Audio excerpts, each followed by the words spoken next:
brain. So high blood pressure is a serious cause of, headaches, dizziness, coma, and death, strokes. High blood pressure affects the heart. So you get heart attacks, heart failure. High blood pressure is one of the leading causes of blindness in our population. High blood pressure is one of the leading contributors to kidney disease. And I mean, and figures we have from the Kidney Association from 2017, show that approximately $18 million was spent making kidney disease the most costly illness we have to treat around here. Strokes. In Barbados, we have a stroke a day, which is 30 a month. And of that 30, 20 die. Sorry, that's heart attacks. A heart attack a day, 30, 20 die. We have 3 strokes every 2 days, which is 45 a month, 20 of those die. So every month, we have 40 people dying from heart attacks and strokes. In the last 15 months of COVID, we've had 44 people die. So every month, hypertension-related diseases cause major amount of death. And as I said before, things are getting worse. So that's not a very good scenario. That's just some of the statistics. There's more that we can perhaps elaborate when the question and answers come up. But I will now move on towards introducing some of the members of the panel tonight. And what I'll do, I'll introduce one at a time and let them give their presentation, and then I'll introduce another and move on. We'll, of course, start off ladies first, as it always should be. And we start off with our patient advocate tonight, Miss Peggy Cadogan. Miss Peggy Cadogan, and we're quite grateful to have her here tonight, is a patient who was diagnosed with diabetes at the age of 40. And through tremendous hard work, following the dietary advice, following the advice of her doctors, doing her exercise, and managed to stay out of hospital, has managed to keep herself well. Without further ado, I will let Ms. Cadogan tell us all about her experience with hypertension.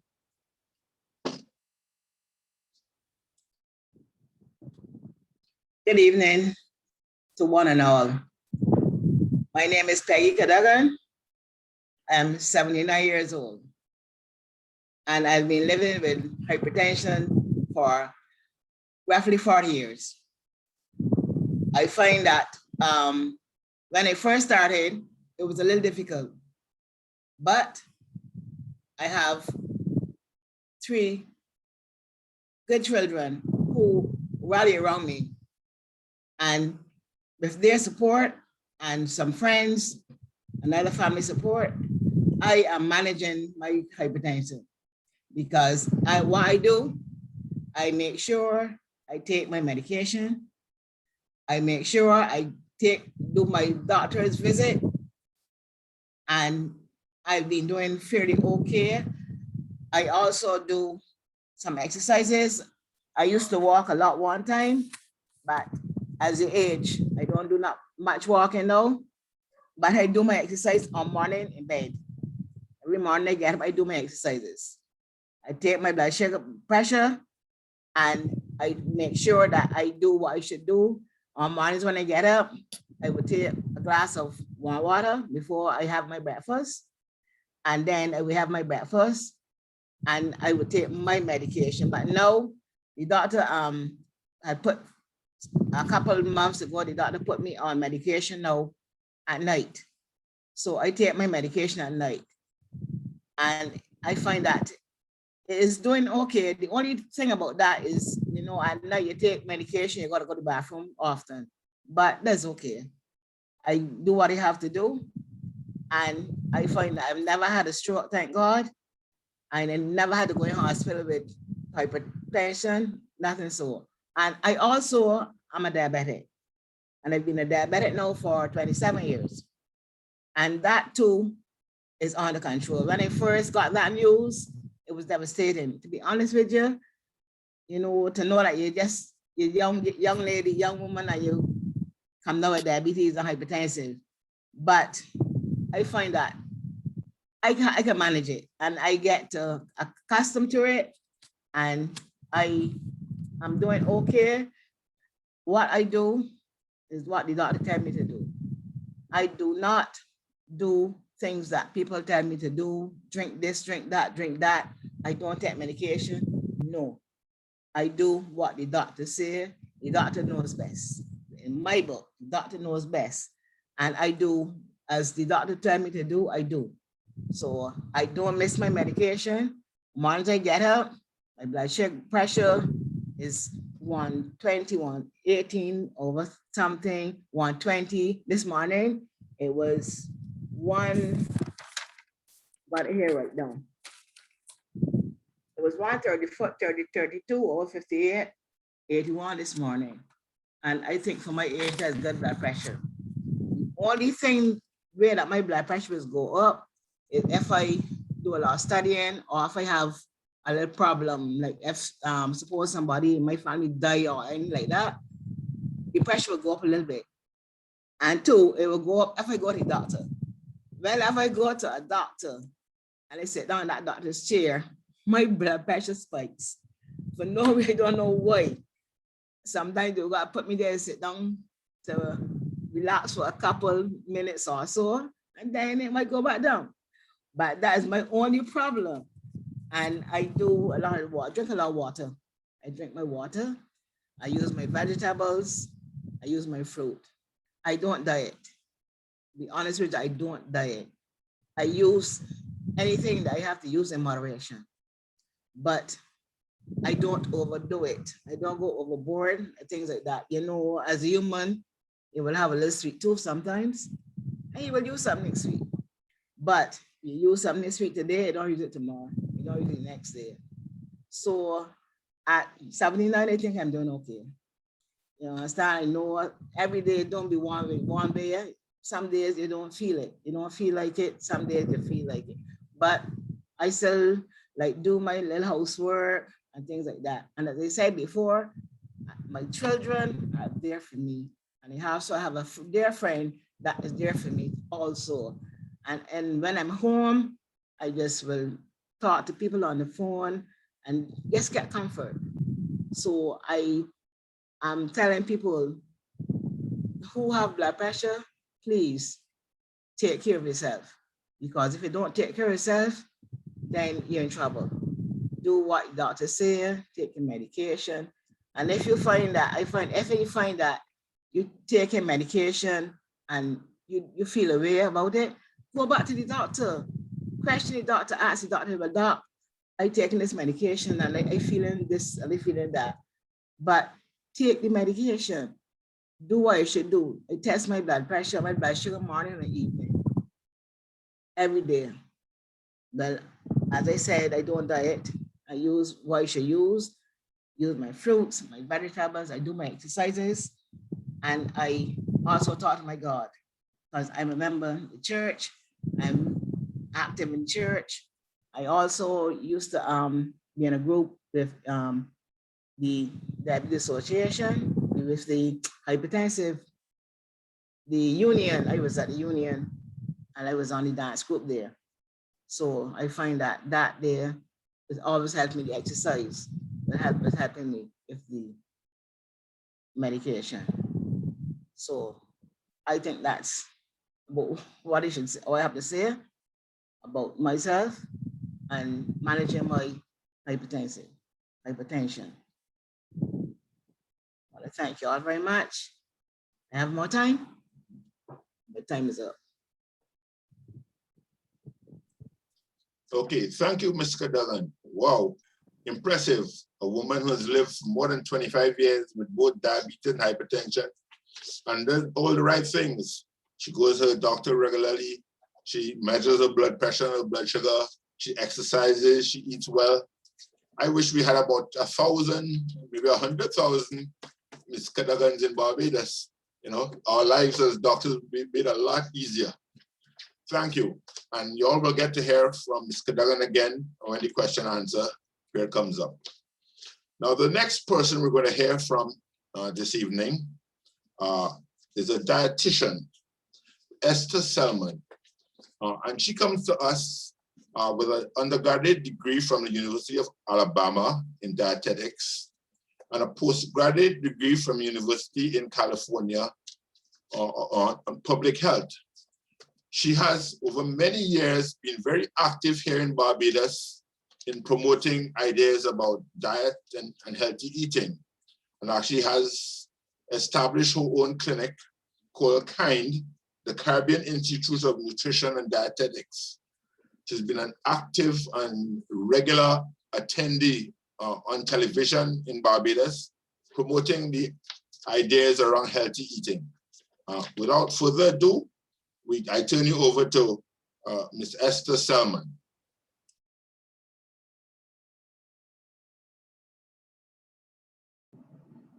I'll mute my, I was so anxious to speak. Good evening, everyone. I want to take a part of the theme, measure your blood pressure accurately, control it, and live long. As a dietitian, I believe that one of the goals is to help clients to control their blood pressure and to also to help clients to live long. That is one of my themes for KIND, to eat well, to move more, and to live long. So that is one thing I want to encourage persons to control. You can control your high blood pressure. And I have a picture here I just want to show you. And I don't know if you can see it. Can you see it? It's a picture of the taste buds and the tongue. And this is where hypertension, you can say, begins. Because the tongue has a lot of taste buds. We are born with about 10,000 taste buds. And the tongue, one of those sensors, one of the taste buds, is salt or salty. The tip is sweet. Behind the sweet is salty. And as adults, we tend to start from infancy with the taste, having that flavor of the tongue. And when we are thinking now, as we grow into adulthood, and we are thinking about controlling your blood pressure, we always say, do not add salt to the pot. Take the salt shaker off the table. Reduce the amount of fat in the diet. Because what fat does, it causes the blood to become too thick.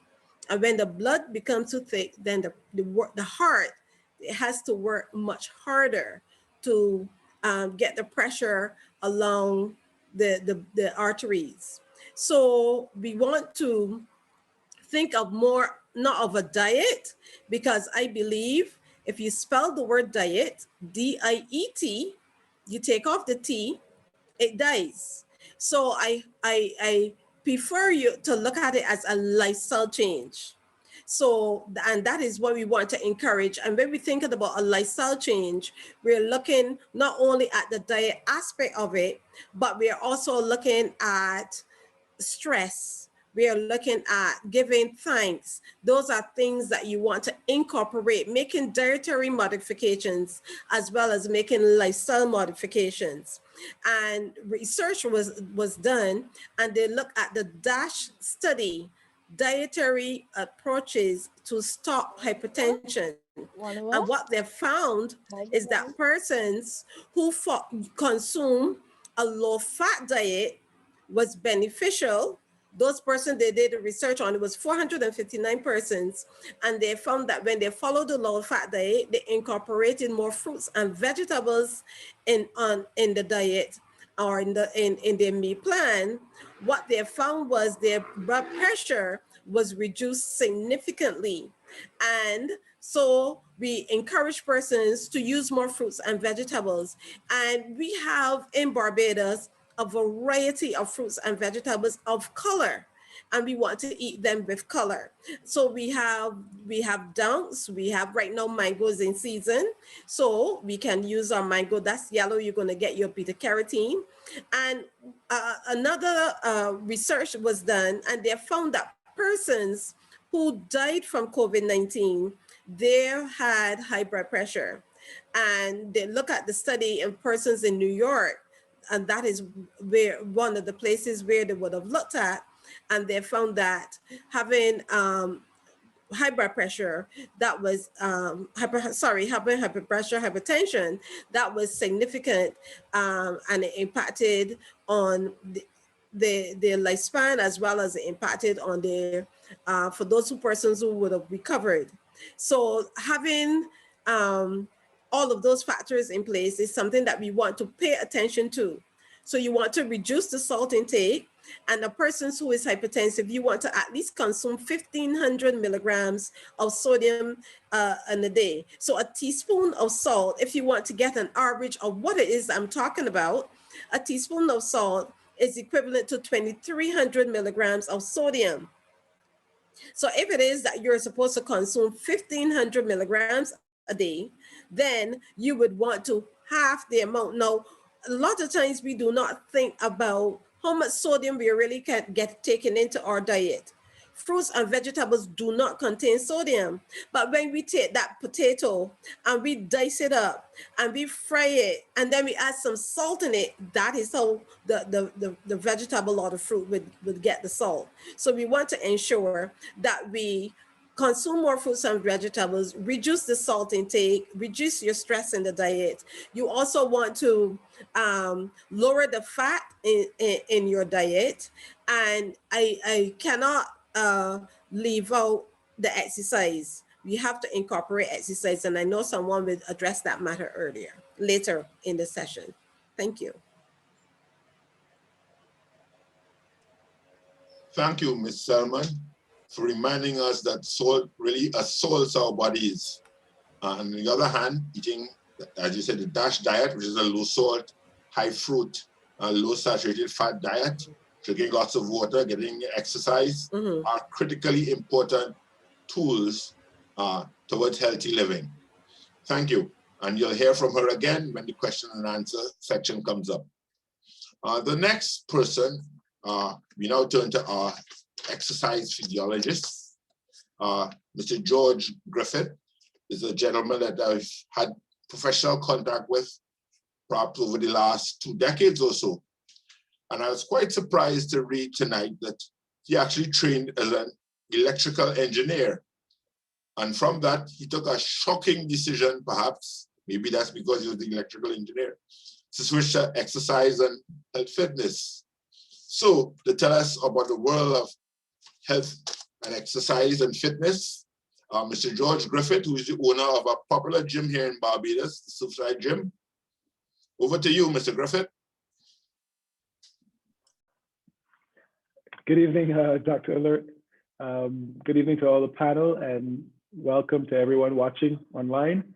I'm really quite honored to be here as part of this panel to help to present to you today on the benefits of exercise with respect to hypertension. Exercise obviously has a lot of benefits in general. And with respect to hypertension, exercise helps to aid in weight loss, which will help to reduce your blood pressure. But one of the other things that regular physical activity or exercise will also do, it will help to improve the health of your blood vessels. So as the blood is rushing through those arteries, stiff arteries can exercise helps to keep those blood vessels elastic, keep them stretchy and moving so that the blood can pass through more freely, helping to in turn reduce your blood pressure. It also helps you to manage your stress and feel better generally. And we're told that persons who exercise live on average for 7 years longer than those persons who don't exercise and might have some of the comorbidities, hypertension, diabetes, etc. If you measure your own blood pressure and you check online and you find it to be high, and you want to start on a physical activity or exercise program, I would like to say that the first thing you should do is go to your family doctor or family physician and check with them first. Let them do another check for you, let them see exactly what the state of your condition is, and let them give you some guidance as to whether you should be starting an exercise program on your own or whether you should be starting an exercise program under the guidance of a certified fitness professional.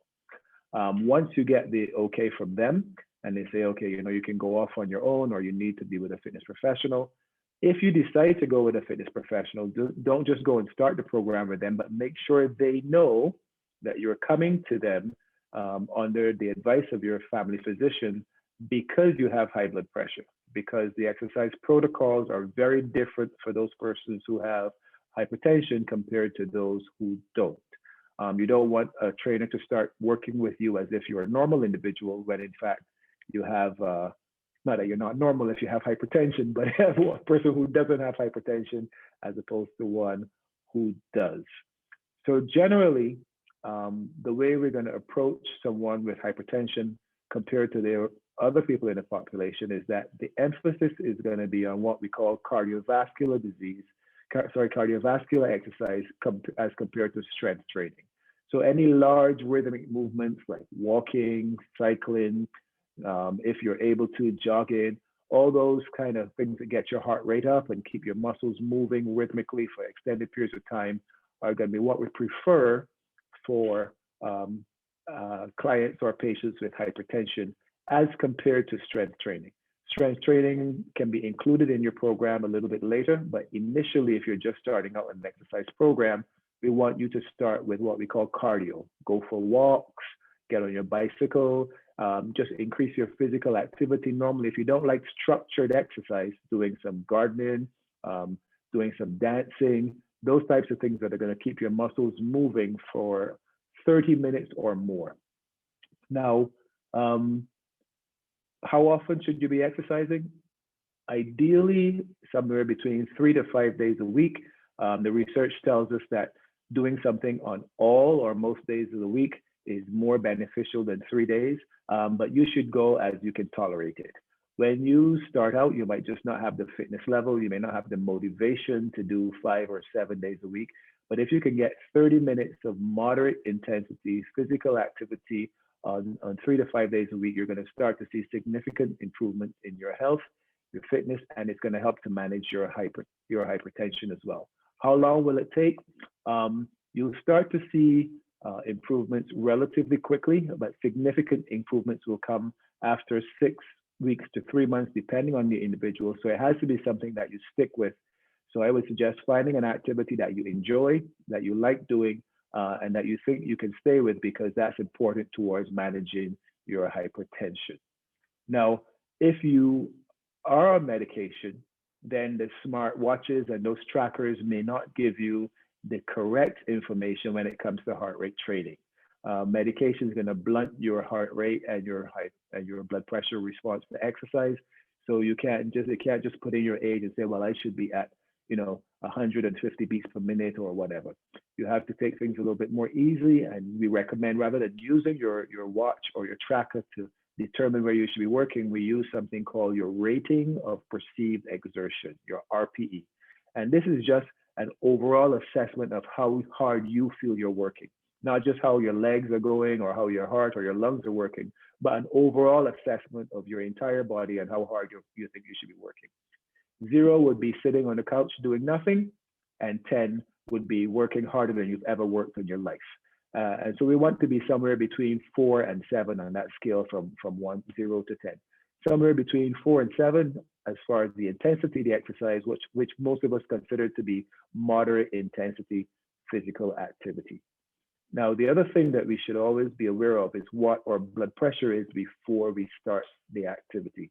So we recommend that you all have some sort of home measuring device so that you can monitor your blood pressure before you actually start the physical activity or the exercise. The criteria as listed by the American College of Sports Medicine is if your systolic blood pressure, that's the top number. If that is above 200, or if the lower number is above 110, it varies sometimes, then you probably shouldn't be exercising that day. Okay, if it's above 200 or the diastolic, the lower number is above 110, then ideally we want to just say, okay, well, maybe I should wait a little bit later in the day, or maybe I should take today off, make sure I stay on my medication and come back later on at a different time before I take part in my exercise program, especially if I'm going to be doing a vigorous activity exercise program where my rating of perceived exertion may be 7 or more.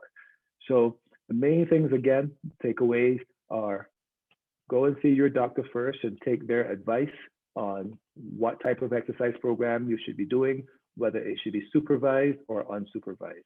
If you're going to be working with a fitness professional, make sure that they know your status before you start so they can prescribe the correct exercise program for you.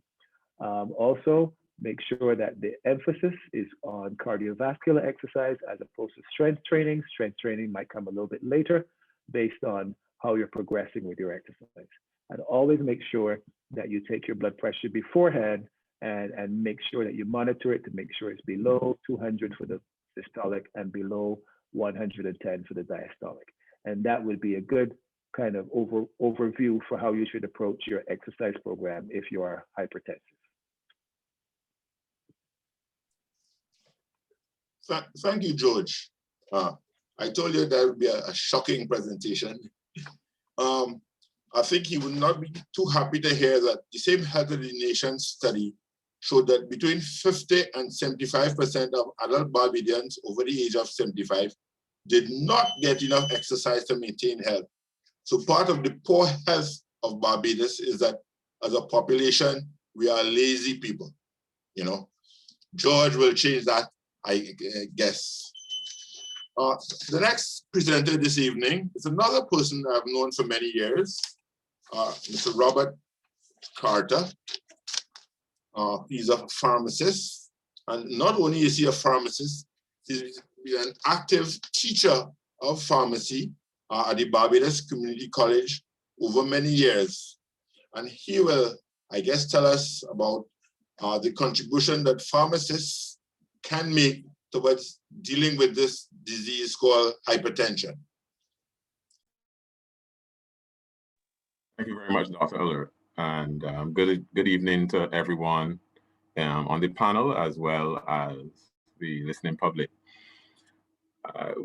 We heard a little about some of the statistics in the region and in Barbados with regard to stroke and heart attack and so on. And one of the things I wanted to say before I begin to talk about the points that I want to make is that we have now in Barbados something called the Barbados National Registry. And the lead researcher in that is one of our own, Dr. Natasha Sobers. And there are, now that we have a registry, once you have a registry, we can actually start to do a lot of research. Once we have the information, we can do a lot of research. And so the information on strokes and heart attacks and so on, and even cancer, I think it's updated up to 2015, from 2007 to 2015, and the research is going on, and it's actually scheduled to keep going on until about 2022, which is next year, and I believe it will go beyond. But with that information, we're going to be able to do a lot more in research in the medical faculty and in our other academic institutions. And so this evening, I want to talk about some aspects related to drugs, related to how you take drugs and the things that you tend to do. And one of the things I like this evening is that Peggy said, I don't take anything else other than what is prescribed for me. And that is an important point to be made. And I'm sure Dr. Aller is very happy with that, because I don't think he would like to hear that his patients are taking this, that, and the next and the third. And I want to make something, I want to bring something to the attention of those listening here this evening. There's such a thing called polypharmacy, and we do have research in the Caribbean with regard to polypharmacy, and that's when persons may be taking more than 4 or 5 drugs, sometimes for the same condition or They may be taking multiple drugs for their conditions, and then they're adding, they go and they hear, oh, ginkgo biloba is good for this, and they add that. And what happens is there is no one there. Once you hear this is good, patients tend to believe that if I take this drug along with my medication in a complementary fashion, that this is going to benefit me in some way. And a lot of the times, a lot of persons do not know that these drugs interact with each other, and drugs interact with herbs. And as much as you would say herbs don't have side effects, which is in a lot of the cases very, very true, their side effect profile is very minimal. What you have is that you get interaction between that and the drug, the herb and the drug, or the supplement and the drug, which can potentiate the effect of the drug. And by that, I mean, you may get an additive effect. So instead of getting your blood pressure reduced by double digits, which you want to 120 over 80, you might be getting your blood pressure reduced a lot further. And that was never discussed with the doctor. That addition was never discussed with the doctor. And in all fairness, he cannot guide you, and he cannot make a proper diagnosis even on a subsequent visit if you don't, if you add supplements, and a lot of the times if you add them without telling him. So if you're going to use these things, and I hope that you're able to ask questions later so that I can go into specific details, but if you're going to use supplements and those things, you must discuss them with your doctor. He must have a fair chance to know what's going on, and he may have to make a dosage adjustment with the medication that you're using, but you can't do that. You can't do that on your own. All right, and so that's one of the things that you have to bear in mind. And the other point that I wanted to make, along with, and let me just say, there are drug interactions, drug food interactions, and drug supplement interactions. Now, the other point I wanted to make is that there are changes that occur in the human physiology as a patient ages. And we know a lot of people who are diabetic and are hypertensive. We know we have the age dropping. We know that they're young people with these conditions, but the majority of people are in the elderly category. And in that category, changes begin to occur in the human body. For instance, your ability to absorb the drug or even food can either be diminished, and the rate of absorption can be diminished. The way your drug is distributed, you have something in your blood called plasma proteins that help to bind drugs. And if those plasma proteins in elderly, they are reduced. And if those proteins are reduced, that drug has free run-of-the-mill in your bloodstream, and that becomes toxic. And so again, these are things that need to be, you can't just be taking drugs. If you can't just be adding this to that and then the next. You need to consult with your physician, or and with your pharmacist. Because when you leave your physician, please talk to your pharmacist as well. And then you have your metabolism that you have to pay attention to. That's your liver. Changes occur with your liver. And a lot of times, a lot of patients don't know, when you take, if you fill up a glass with water, but you have a jug of Morbi, and you pour that jug of Morbi into the glass with the water, what's going to happen? Something will be displaced. Either the water is going to be displaced, or the same thing happens in the body. And I try to put this in simple terms. Your liver has a saturation point, so to speak. That's not really the term we use, but I'm trying to put it in layman's terms. There are enzymes in the liver that are responsible for breaking down or metabolizing drugs. But if you take two together that competes for the same enzyme or enzymatic pathway, one will be metabolized, and the other one will get to pass right through, and that can be very toxic. And these are the things that cause morbidity and mortality when we talk about drugs.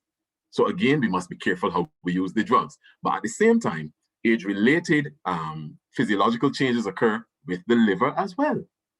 And so for those reasons, your doctor will prescribe a dose that is, let's say a dose that is the right dose for you, not for your sister or anybody. No taking drugs from here and there. The doctor will prescribe the dose based on his examination and his information with you, your weight, not their weight, your age, not their age. You get the point. The other thing that I wanted to talk about as well, and I hope that if you are if you are interested in asking the questions, I will be prepared to answer on drug interactions and so on, and the age-related changes. And the other thing that I wanted to say is that in order to fight this battle, we need to have changes in policies, and policy changes have been going on for a number of years, not just in Barbados, but throughout CARICOM. One of the declarations that was made that were to address non-communicable diseases was something called the Port of Spain Declaration in 2007. What happened there?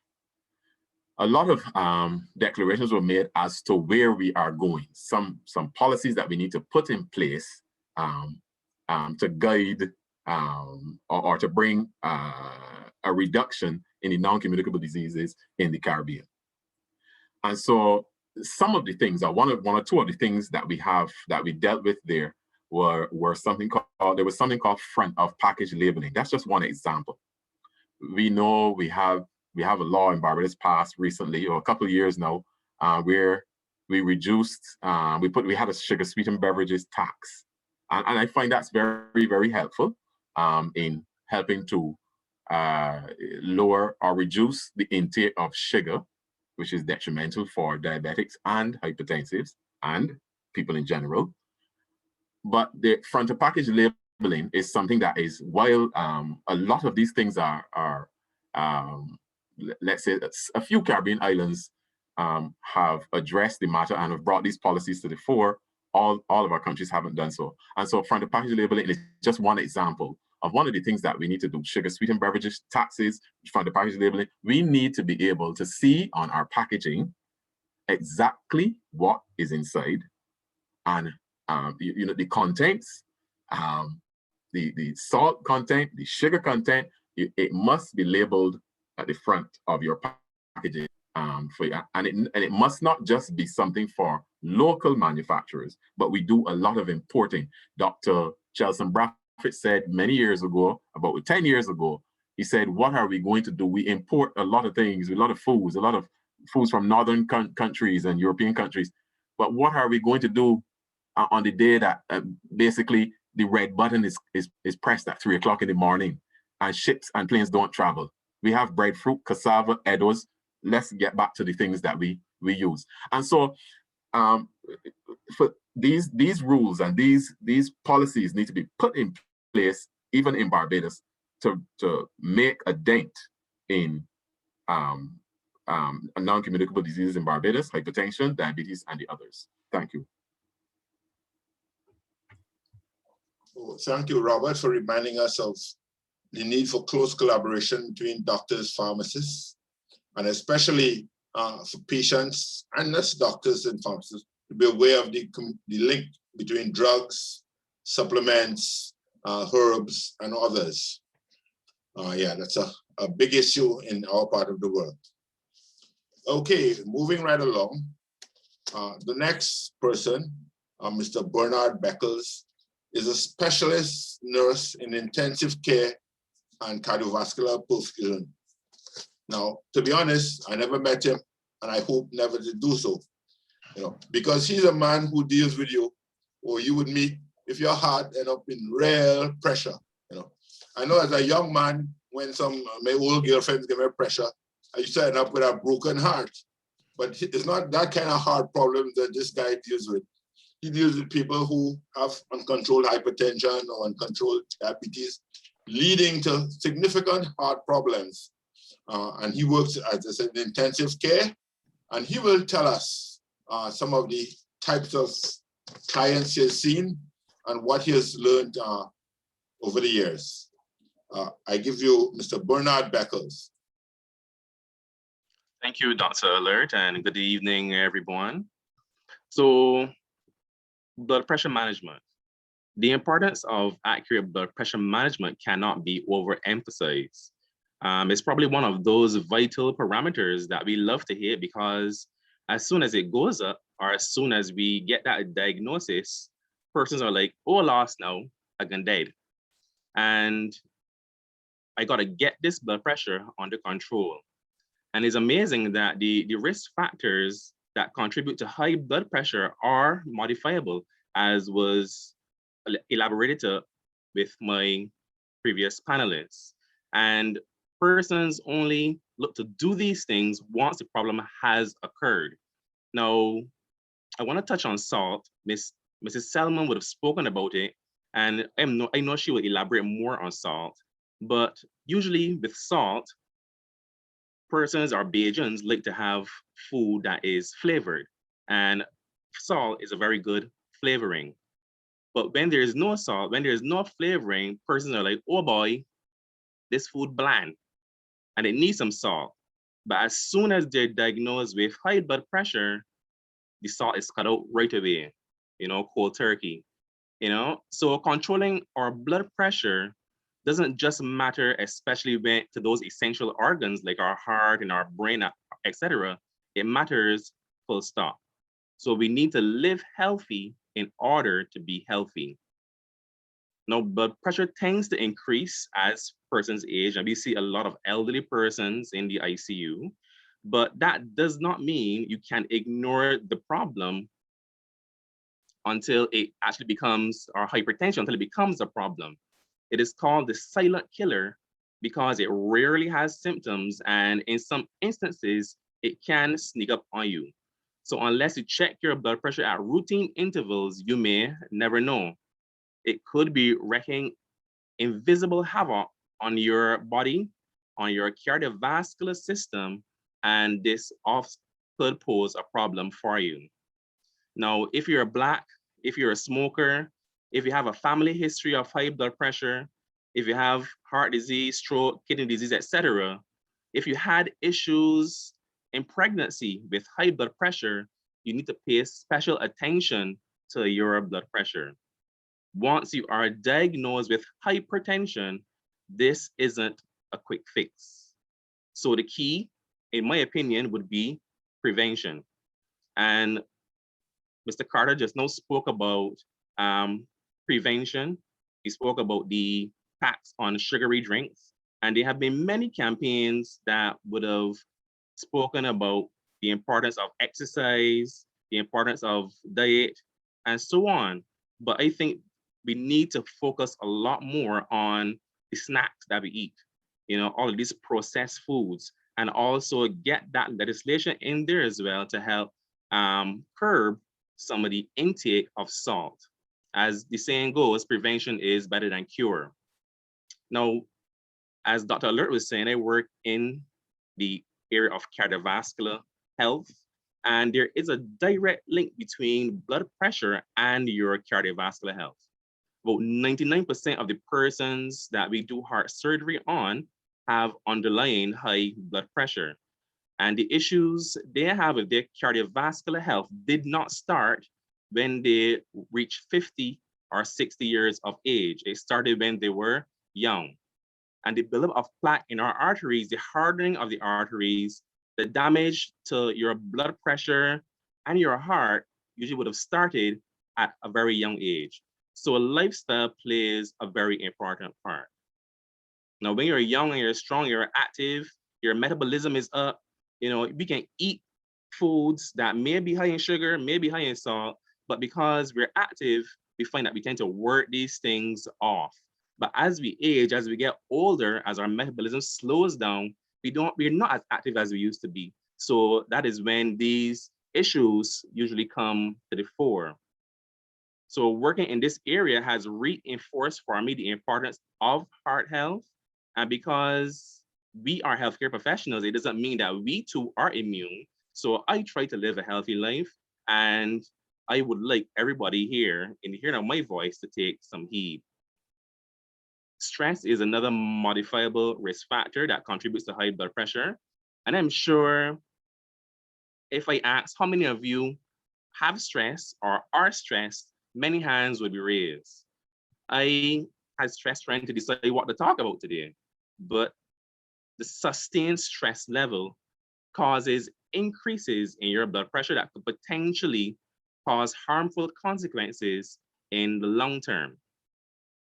Now, as it relates to medication, and I am a nurse, so as it relates to medication, I'll be pretty frank. Mr. Carter would have spoken about polypharmacy, and I would like to piggyback on that for a bit. Now, I am tired seeing patients come to hospital with big bags of medication. As nurses, we see these big bags, and I think more due diligence is needed when it comes to prescribing, dispensing medication, because these persons have the medication at home, they don't take it, the underlying problem is not resolved, yet more medication is prescribed, and then they're admitted to hospital with the same problem. All of that is money being wasted. And sometimes that medication cannot be used because it is expired and sometimes no longer useful. So I'll be honest, I don't like to take medication, and I know how hard it can be sometimes.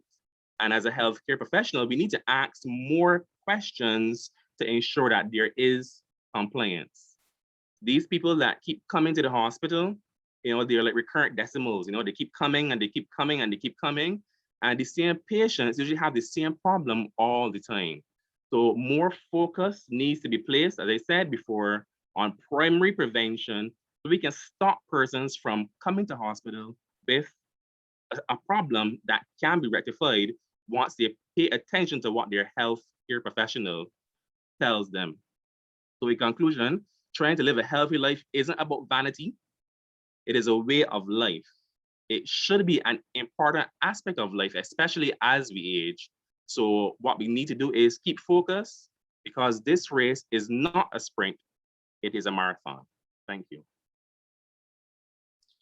Thank you, Mr. Beckles. Yana, I think here, as well as the other speakers, have highlighted that we have a population that suffers from the two L's, lazy and licorice. And because of that, we end up with the variety of health problems. We now move right along into our question and answer period. Feel free to pump your questions into the chat room, and we'll answer them as soon as and as quickly as we can.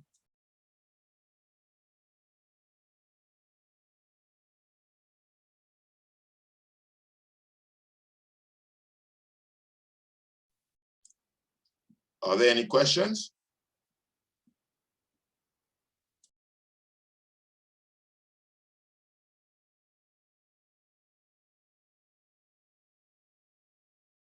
Well, while we wait for the first question, I would like to pass on to Ms. Selman.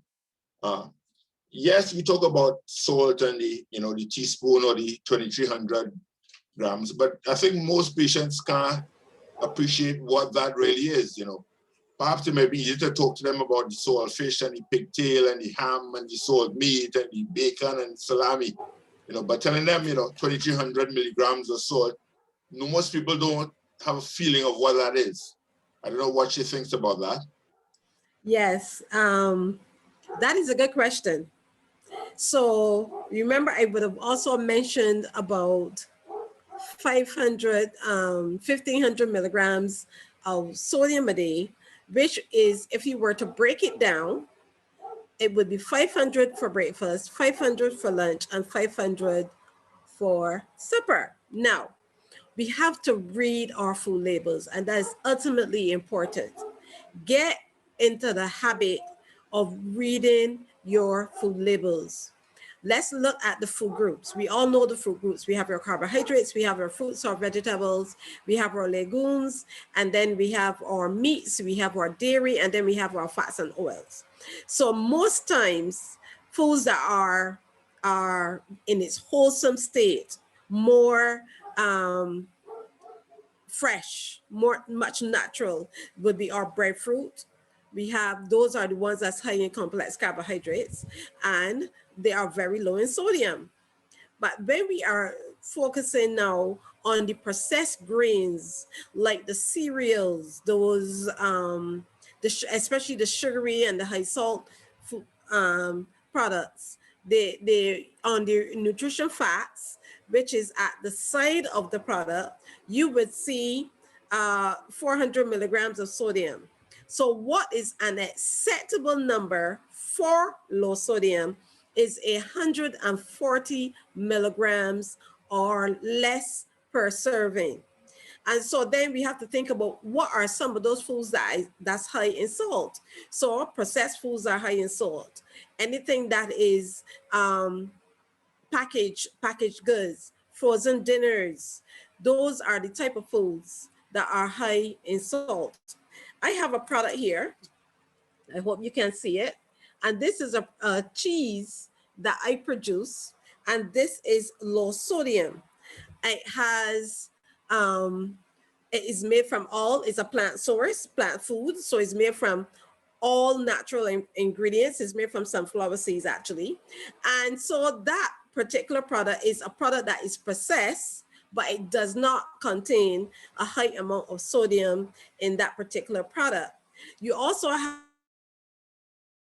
about the pigtails and the sauce and those type of foods. So you will have to, if it is, let's assume that some person wanted to have salt fish and they want to frizzle the salt fish. That means that you would need to boil the salt fish for in a long time, and then you pour off the water. You can add fresh water and boil it again, and you pour off the water and add fresh hot water and boil it again. The flavor comes now when you're adding more of your fresh herbs. So you have your rosemary, you have marjoram, you have your basil, you have your thyme, you have your onion, you have your garlic. All of those fresh herbs that you're using and the dry herbs, that is what you can use to flavor your pot and to season the food. There are times where I prepare food and it does not have I have not used any salt in my preparation and the food is still tasty. What has happened over the years is that we have actually spoiled our taste buds. So it's a matter of retraining our taste buds to adapt to a much lower sodium intake. I hope that was beneficial. Yes, thank you very much. Okay. The next question I see in the chat from Pauline David Ford. Why does my blood pressure elevate when I visit a doctor's office? I have a hard time with explaining on visits, or a hard time to explain when I take my medicine at home, it is not high. First, I believe that I can be taking medications that I do not need. Yeah, I'll take a quick shot at this. This is sort of directed towards the doctor. What you seem to be describing there, Pauline, is something called white coat hypertension, which is a phenomenon where some people's pressure goes up when they're in the doctor's office, or sometimes even when they're in the nurse's office or so. The true challenge on that is that we think that such people, their pressure is also high when they go into the bank and they have to stand up in a long line, or they go to the supermarket and they see the prices are high, or somebody gives them a bad drive on the road. So their pressure is high, multiple occasions, not just in the doctor's office. And in that scenario, then they probably need medication to keep the blood pressure down. Because the more the blood pressure, or the longer the blood pressure stays high, the more damage that can occur.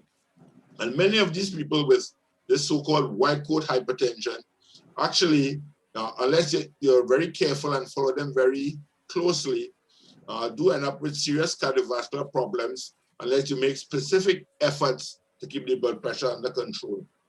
I would also suggest, though, that you discuss this with your doctor. There are specific tools we have to work on this. The next question from Rosalind Beckelsford. I would like to hear more about taking supplements with medications. What if these supplements are prescribed by the doctor? Should they be taken with the hypertensive medications? Mr. Robert Carter, over to you. Okay, thank you. I did see the question in the chat. So thank you to Ms. Beckles-Ford for asking the question. Let me first say, to answer the second part of the question, if the supplement is prescribed by the doctor, more often than not, the doctor has weighed the benefit against the cons. In other words, now when I say cons, I don't mean cons in a negative way. But remember, I spoke earlier about the effects that some drugs can have. Some drugs can potentiate the drug that you're using, the drug that you're on, which is not necessarily a bad thing when the doctor dose adjusts. But some drugs, some herbs, or some supplements can also stop the drug from working. So let me share a few with you. But I was wondering if I could be more specific. Could you put in the chat if you are either diabetic or hypertension? And let me just focus it specifically to you, and then I will come back and deal with the other condition, diabetes, whichever one. Are you both diabetic and hypertensive, or would you want me to look at hypertensive drugs and diabetic drugs? If you could just type it in the chat. I am looking there right now, and I will just skip to which one you want to hear about. Both. Okay, she says both. Okay, so now let's look at common yes, okay, right. So let's look at common antihypertensives and diabetic meds.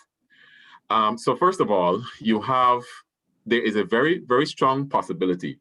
I'm not going to go into congestive heart failure, but let me deal with diuretics. And so I'm just going to look briefly at a couple things that we have, a couple herbs that we have, or a couple natural products that we have. And one is aloe. And when you take aloe with diuretic drugs, especially the thiazide diuretic. So when I say thiazide, you'll be familiar with B-zide.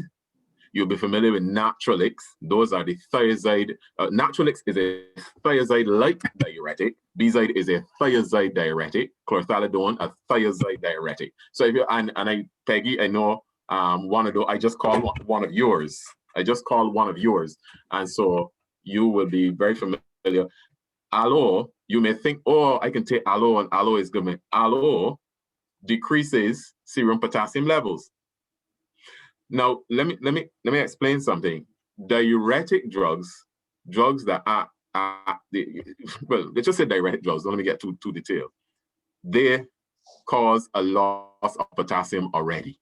They will cause the body to lose potassium.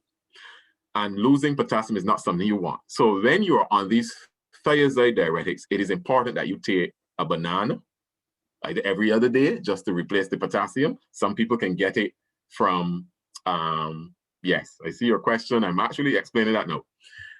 Some people can get it from oranges, or some people, the doctor may prescribe a potassium supplement for you so that your potassium levels don't fluctuate. And this is very important. You know the saying, once a man, twice a child? You don't want to play with electrolytes in a child, and you don't want to play with the electrolytes in the elderly, all right? And one of the things that can happen in particular in the elderly is you can get arrhythmias.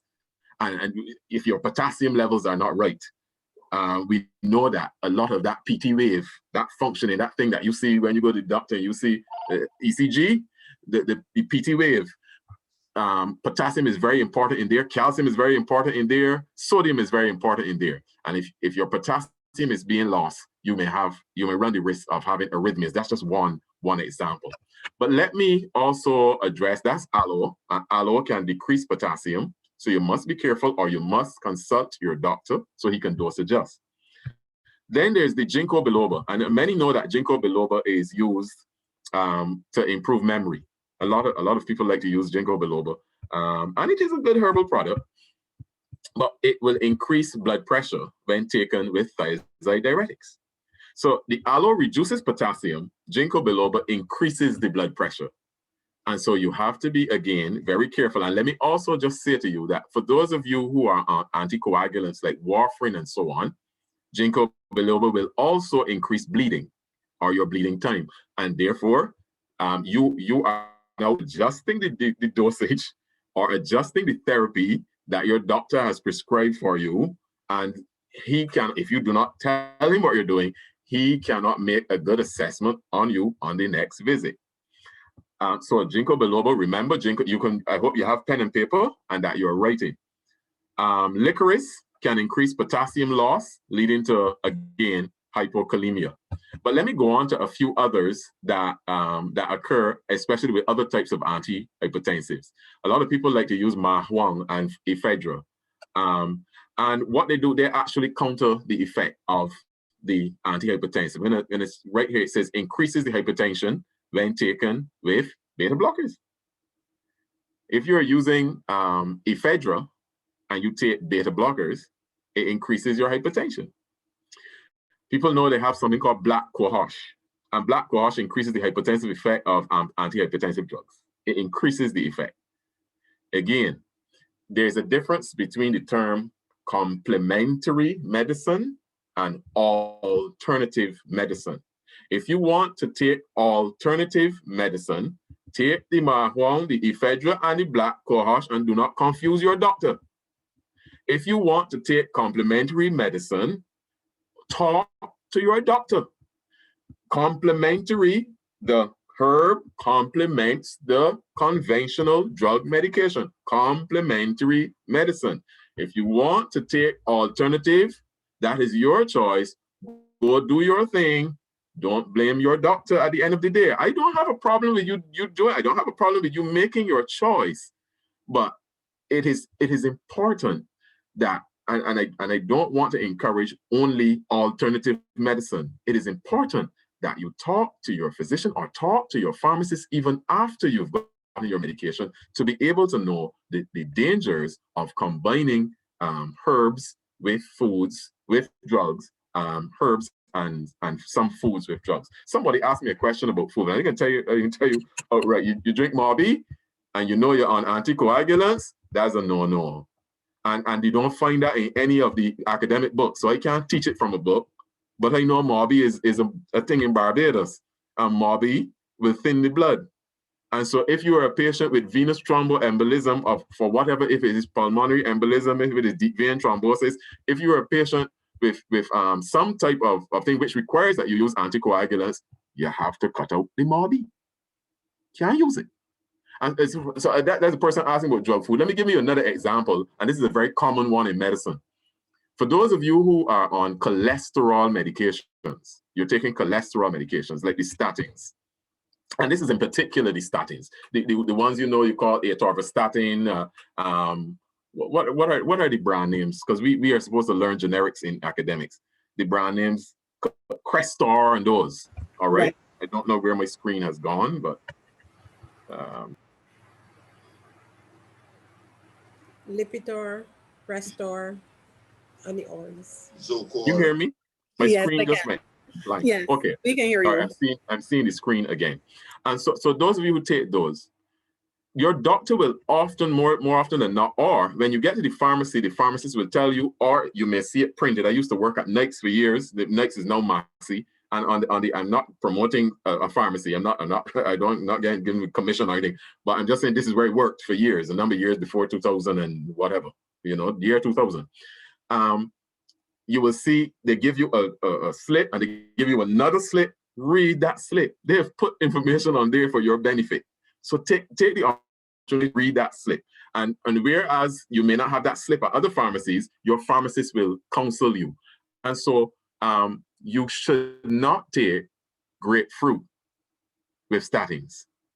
And the thing about it is, even though I'm telling you should not take grapefruit with statins, we are discovering now that the number of drugs that interact with grapefruit are increasing. They're now discovering there's so many, all the antihypertensive. So you know what? Some literature tell you only take 8 ounces of grapefruit juice and those kinds of things.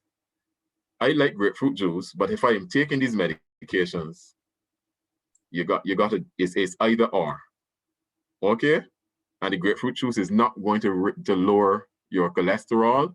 And one of the things I want to say is, even for those of you who are skeptical about the statin use, you can discuss with your doctor other means, other drugs. And I won't go into details of what I mean by statin use, because there's some concerns with statin use. But there are other ways. Before statins, we used to use niacin, we used to use cholesterol. We used to find ways of either breaking down the cholesterol in the body or a way of pushing it out of the body, flushing it out of the body. The options are out there, and discuss the options with your doctor. Let me before I don't want to take up too much time, but let me give a few more drugs that should not be used. Golden seal will increase the effect of antihypertensives, which means golden seal works, and that's why people want to use it. They want to lower blood pressure, but taking it together, you get a double additive effect, and that is detrimental for you. So discuss. Parsley will increase the cause of hypotension. Parsley will increase hypotension. All right, hawthorn will increase the effects of beta blockers. Let me go on to anticoagulants and just tell you, I addressed ginseng and how it decreases the effect of, well, let me tell you straight, it increases the effect of warfarin. Chamomile interferes with the actions of anticoagulants, and we know a lot of us use that in teas. Valerian decreases the effects of warfarin. These are things that your doctor knows. There's something called your PT and your INR, and that's your bleeding time. These are values that will determine how, if you're clotting or if you're bleeding, and these are things that your doctor will do once you're on these drugs. Let me just go on to talk about, because I can go on and on and on and on, but let me go on to talk about it's something in relation to diabetes, and it's important that you know. A lot of you, your doctor will sometimes give you a 4-month, Dr. Alert, you give 4 months, and for diabetics, 4-month return, well, repeat by 3, huh? 3 Pardon? months normally. 3 months normally, okay. Some doctors do 3, some doctors do 4. And there's a good reason for it, right? I'll tell you one of the reasons, and I'm gonna let out a secret here, but the reason I'm letting it out is because I want a change, a behavioral change in you. You will do your random blood glucose and go to the doctor, and you will, oh man, my blood pressure is good, and you will make sure that you prep. The doctor will give you your medication, give you your prescription, maybe repeat your medication, do this assessment on you, and you will, as soon as you leave that doctor's office, you know what you're going to do? You're going back for pigtail and this is Barbados. Your own thing. Tamarind ball, tamarind ball, a ball of sugar with 1 seed down inside. You're going for sweet bread, sugar cake. Barbados in an easy place, you know. Rock cake. You want where you got diabetes? Everything you want sweet. What we call the other one, the children got kiss cake. You're going for all those things. Then at the end of the 3-month visit, because you know you got to go and see Dr. Alert. This is September, November, December. You know you got to see him in the end of December, beginning of January. And you know what you're going to do? You're going to get holy with your body 2 weeks before. You're going to get holy and righteous, and you're going to start to eating healthy, because I don't want the doctor to know. But you know that when you do that, and you can start testing your random blood glucose and say, my blood glucose is good. When I get in there, doctor, you ain't going to be vexed with me. But do you know that there's a test called? Yeah, I was going to say, you're describing the one-day Christian kind of thing. But we Yes, doctors do have tools in medicine for working out these kinds of patients. Okay, I think we'll move on to the next question, though. Sonia Lowell wants to know, and I guess this is for Ms. Selman, what is the effect of using warm water or room temperature water in the body first thing in the morning? Having the water early in the morning, it helps hydrate the body. It also helps you to be regular, because there's some person who is constipated. If it is that you're eating 3 meals a day, you need to be going to the bathroom 3 times. And then they say to the bathroom, I'm not talking about number 1, but number 2. You need to be going to the bathroom 3 times. So you eat 3 times, you're going to the bathroom 3 times. So it helps you to be regular. It also helps you to is good for the muscles, is good to the skin need to get that water. So it's good to hydrate. Also the brain needs to get water. The brain is about 70 to 80% water. So you also need to make sure that we are getting our water. And it's good to start the day with water. But what I would like to suggest is that you add some lemon water to it. So when you add some lemon to the water, you're also alkalining the body naturally without having to use alkaline water. And you're also, by using more fruits and vegetables, it's another way you can alkaline the body, because research shows that when you use more fruits and vegetables, it's much more beneficial, not only for alkalining, but like I said earlier, is also helpful to manage your high blood pressure. I have a question in the chat, Dr. Alert, which may not be open, so it came to me. The question is, how does a person know when they're in crisis with respect to constant high blood pressure? How does a person know they're in crisis? Well, I mean, there's sort of different definitions of crisis, but normally that suggests that you have quite significant symptoms. Now, high blood pressure causes symptoms that affect different parts of the body. You know, if it affects the brain in a crisis scenario, you're going to have a stroke, or you're going to collapse, you're going to fall into a coma. If it's a crisis in terms of your eyes, may have sudden loss of vision, and which may become permanent. If you have a crisis in terms of your heart, that's a heart attack scenario. If it's a crisis in terms of your kidneys, you're going to have severe kidney problems, you know, which most of those are going to end you up in hospital and in danger of death. So there are different definitions of crises, but different hypertension-related crises do occur. Thank you, Dr. Alert. I'm not sure, was the question from Ms. Went dealt with, who was speaking about endometriosis? No, it was not. Okay, I can read it quickly and then I'm not sure who will take it. I suffer from endometriosis, and prior to my myomectomy, I had to be put on medication for hypertension. This was linked to excruciating pain the person was experiencing. Since that surgery, her blood pressure readings have returned to normal. So the question is, should she be concerned that she's at risk of developing hypertension? And she is under 40. Yes, you should. I mean, hypertension is a progressive disease. And if you're good at 30, you may be in trouble at 40 or 50, you know, and our population statistics show that, you know, as people get older, more and more people develop hypertension. A few years ago, at age 50, 1 in 2 adults had hypertension. At age 60, 60% had hypertension, and so on. So the disease that becomes more common as you get older. Thank you.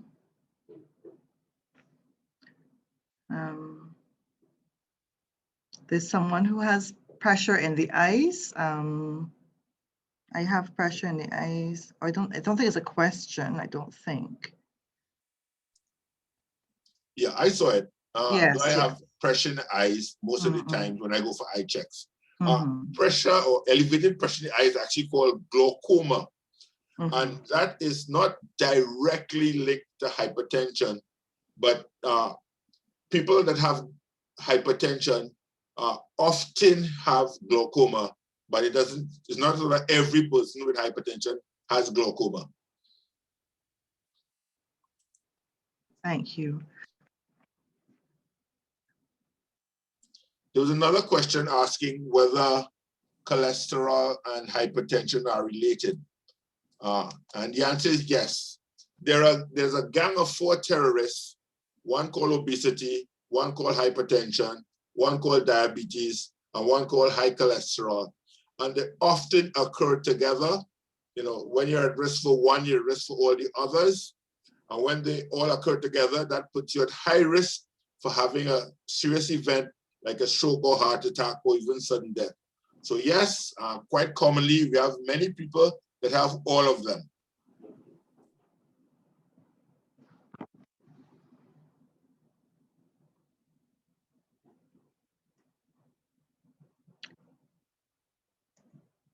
Then I think there's a question on, was the question about black cumin seed answered in terms of whether that can be used with medication? I didn't see that question. Can you read it quickly? Can black cumin seed be used with medication? Robert?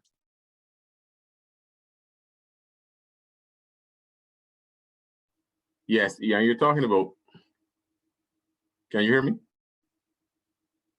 Yes, we can hear you. All right, and so you're talking about using it with, and I believe you're talking about hypertension. Yes, it can be used. Again, the answer is the same. The drug, once it is used for something that will reduce your hypertension, it is a hypotensive. And if you're taking a hypotensive medication, a hypotensive, which is what you take for your hypertension, you need to, again, consult your doctor and dose adjust. But don't start doing it on your own, because again, the dosage that you use is not the dosage that was prescribed. So the treatment will not be the same. Okay, I think we're close to wrap up time now. I would like to thank all my panelists. I would like to thank the audience for their questions. And feel free to contact members of the panel outside of this presentation if you have further questions.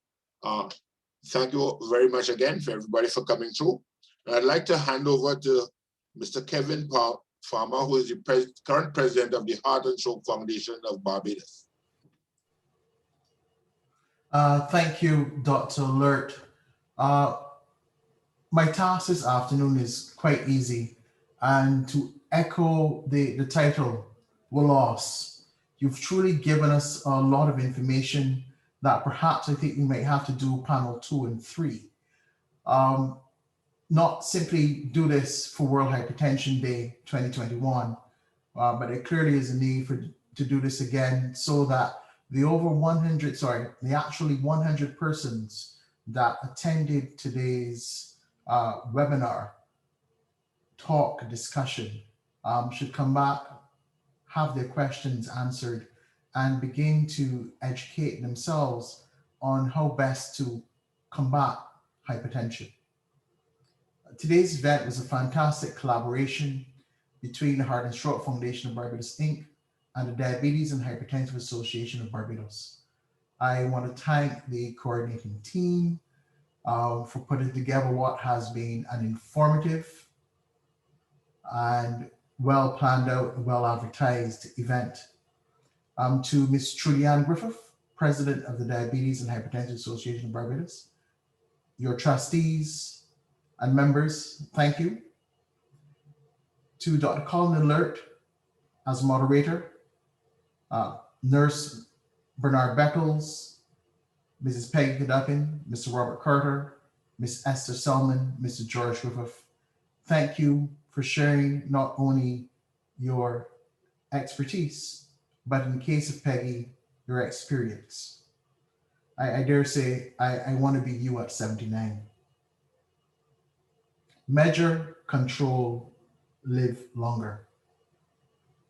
That is the message of World Hypertension Day. Such events, of course, not only require fantastic teamwork, but we depend on others. And for that, I want to give special thanks to the Barbados Nurses Association, the Barbados Pharmaceutical Society, and the Caribbean Institute of Nutrition and Dietetics. I want to thank you all for being with us tonight. And again, a special thank you to those who've come to participate with us. I wish you all who might have to journey home safe travels. For those of you at home, safe eating, as was said. Less salt, more fruit, lots of water, and watch the combinations. Be safe, especially during this time of COVID. Thank you.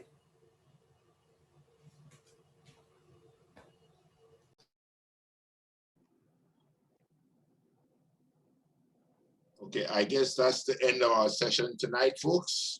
As Mr. Farmer said, stay tuned. Part 2, 3, and 4 will soon be coming. Line up your questions. Thank you all. Good night and stay safe. Thank you. Thank you. Stay safe, everyone. Bye. Bye.